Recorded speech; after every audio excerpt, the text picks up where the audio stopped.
денот, а она што следува во продолжение е вториот разговор за ова утро. Веќе веднаш до мене од мојата десна страна подготвена е нашата Слободанка, заедно со незината втора утринска гостинка, Цветанка Бурзевска, психолог, гешталт психотерапевт.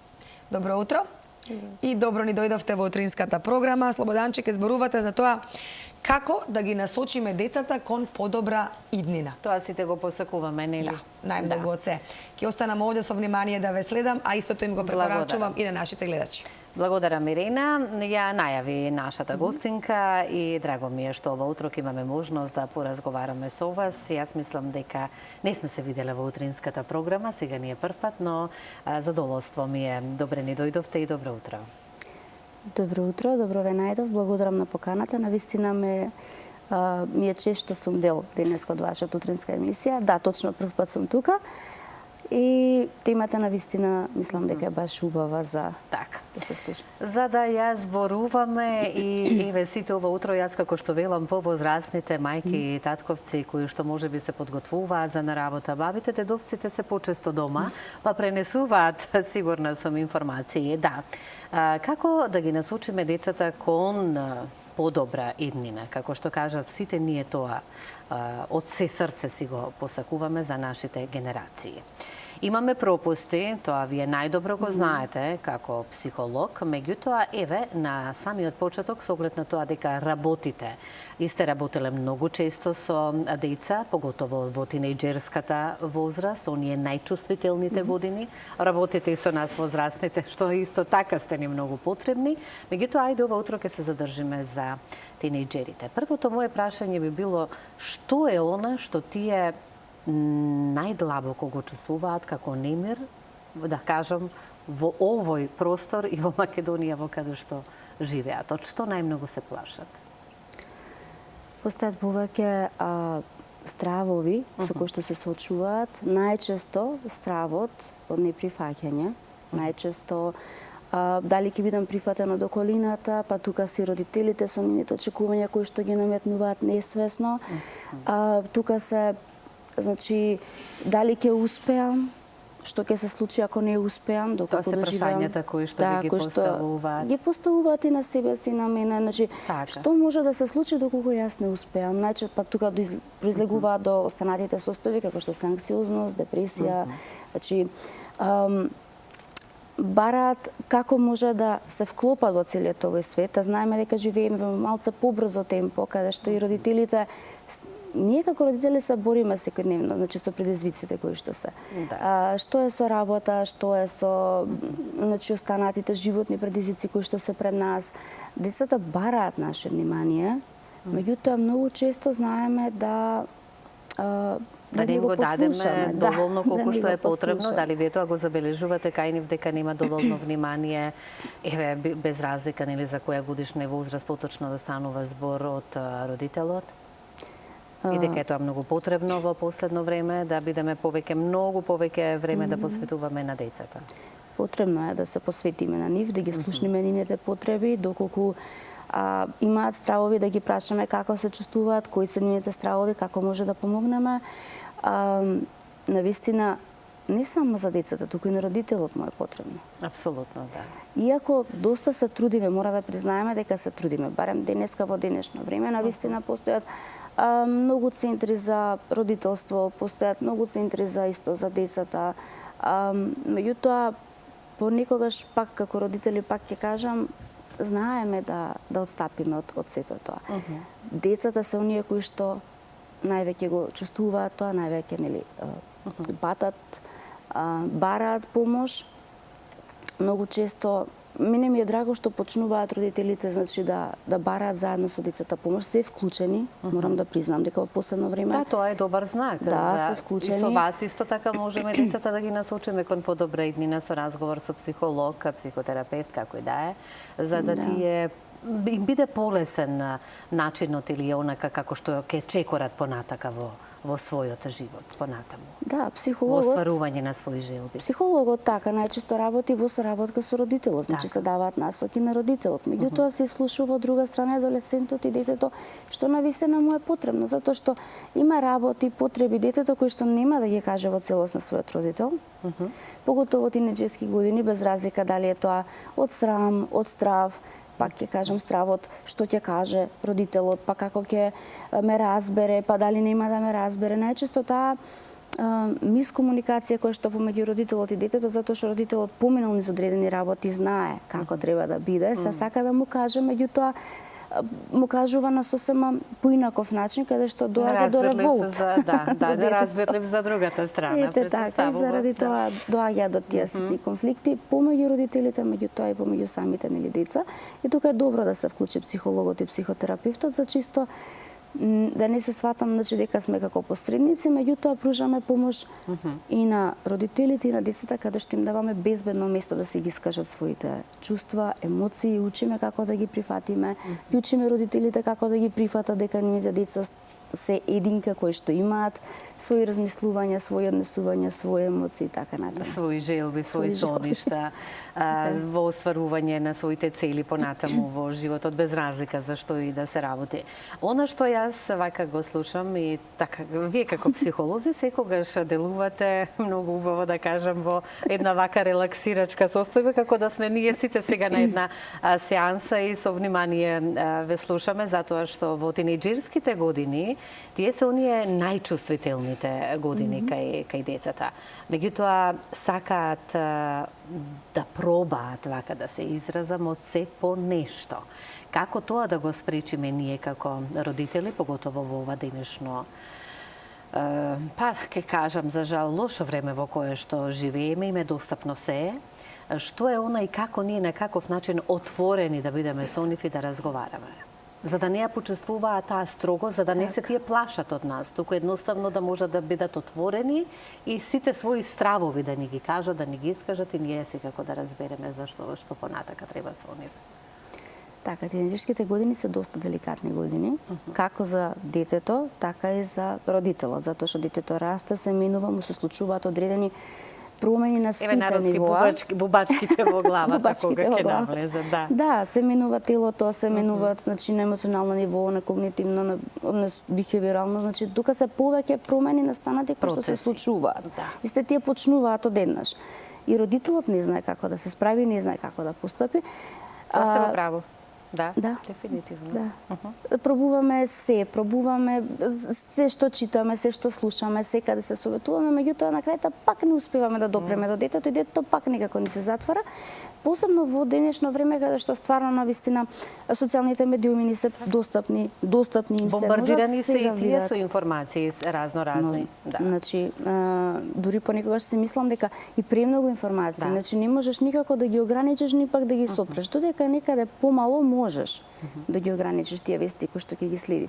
Меѓутоа вака по возрастни години, каде што гледаат, слушаат, се развива емпатијата, се развива, значи, само сочувството и тука веќе имаме малце поголем предизвик, да кажем. Можеме да постапиме со тоа што ние ќе ги прашаме како родители што е твојот страв, меѓутоа тие нема да се отворат. Затоа и кажав претходно дека добро да се вклучи професионална помош од друга страна. Затоа што на трето лице ќе кажат се.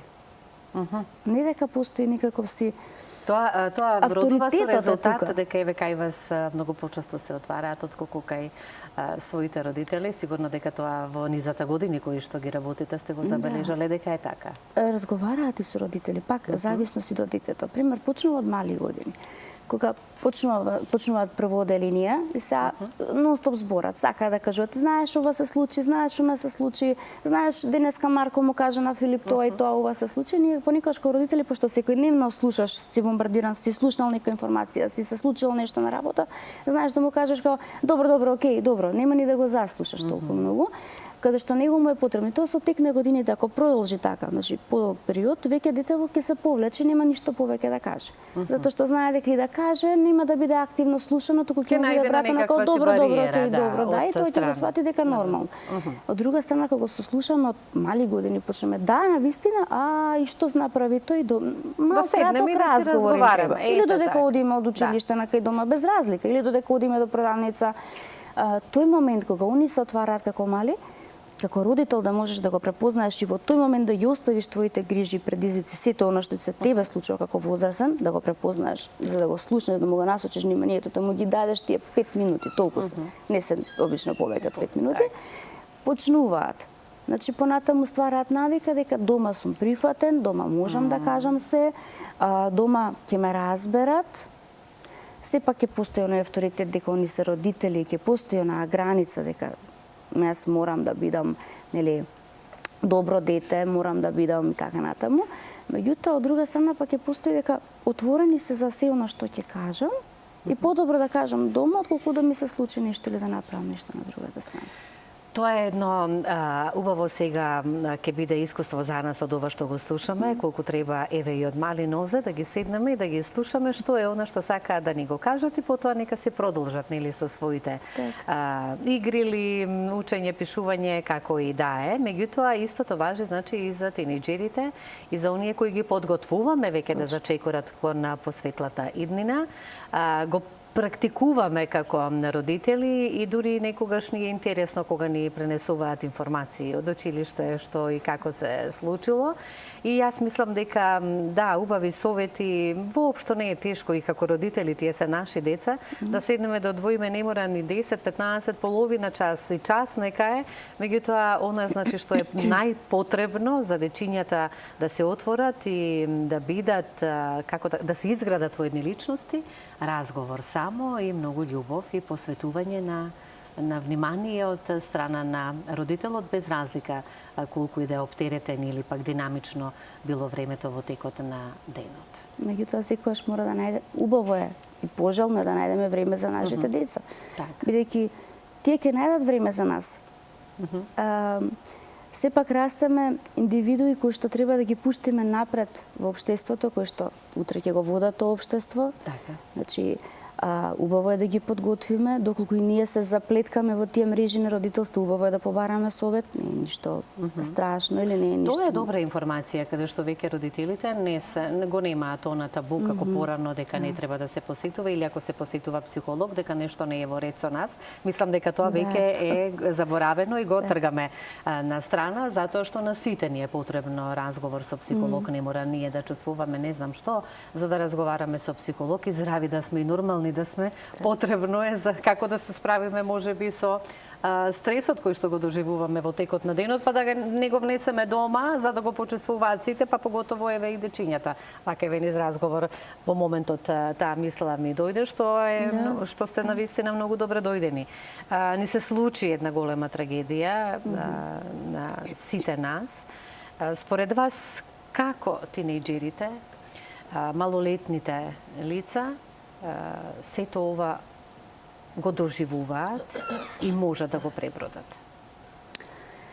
Помалите, дока е 7 години некаде, кога им се објаснува, кога ќе видат вака, обично зависи од детето. Значи, зависи колку тоа дете придава внимание. Не можеме да ги затвораме, секако ќе ја слушнат информацијата. Некои од децата ќе им помине така информацијата. Некои од децата навистина ќе се фатат и ќе прашуваат ама зашто, ама како, ама што. Во тие ситуации, барем до 7 години, убаво е да даваме кратки, јасни, едноставни одговори. Значи, без многу образложување, без што се случило, како туку едноставно... Да не се страф некој кога... Да, ете така. Едноставно, надлежните прават се што може да прават. Ние од овде можеме само да гледаме и да дадеме поддршка. Такви работи, едноставно, не се во наша контрола. Додека повозрасните и тинеџерите веќе тоа го доживуваат многу посилно. Тоа јас го почувствував, да. Да, Со многу посилно. прашања, поставување, да. Зошто, како, што, веќе стравот се јавува, па што ако јас влезам утре, па што ќе се случи без разлика каде, не се знае денеска што може. Тука веќе со нив малце подлабоко се разговара. Значи се објаснуваат деталите и важно е да ги слушаме. Важно е да им дадеме едноставно заедно одговори кои што сакаат да ги слушнат, заедно да дојдеме Да им до одговори. одговориме на сите поставени прашања. И тие одговараат. Кога ќе си постават прашања, им поставите, ќе ви одговорат назад. Оставете ги нека едноставно дека се искажат се што мислат да се искажат. Така, своите чувства, емоции. Само така тој страв може да се поднамали. Би сакала овие последни минути како ни тече разговорот, само да ги искористам за да ве прашам за оние дечиња кои што секако дека имаме разно кризни моменти во текот на живењето. Имавме примери за вандализам од страна на малолетни лица, сигурно дека и го погледнавте. Од каде е таа нивна агресија? Потекнува од дома или? Зависно исто така и во друштвото во кое што се наоѓаме, повеќе фактори зависи сето тоа? Повеќе фактори зависи, значи Но можеме да спречиме? Можеме да спречиме, не дека не. Зависи каква содржина гледа на социјалните мрежи. Аха. Зависи, понекогаш и родителот дома на вистина се труди, меѓутоа зависи во какво друштво. Пак ќе ги спомнам, денеска се на вистина немаме токава голема контрола врз тоа што гледаат. Да. Навидом ќе видиш дека е обична приказна, дека не е ништо, меѓутоа измеѓу таа приказна во видеото може да има некоја си содржина која што на нив ќе им влијае на тој начин деструктивно.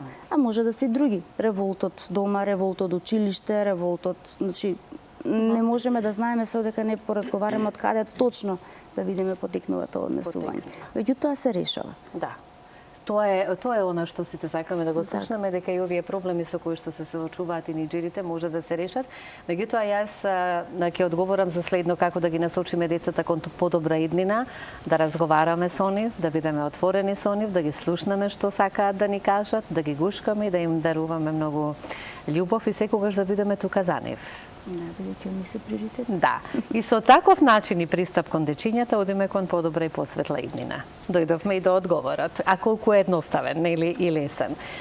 Ние тука завршуваме. Ирена, ви благодарам многу. Одличен разговор, со внимание на вистина ве следев и јас верувам дека и гледачите. Ви благодарам и на двете.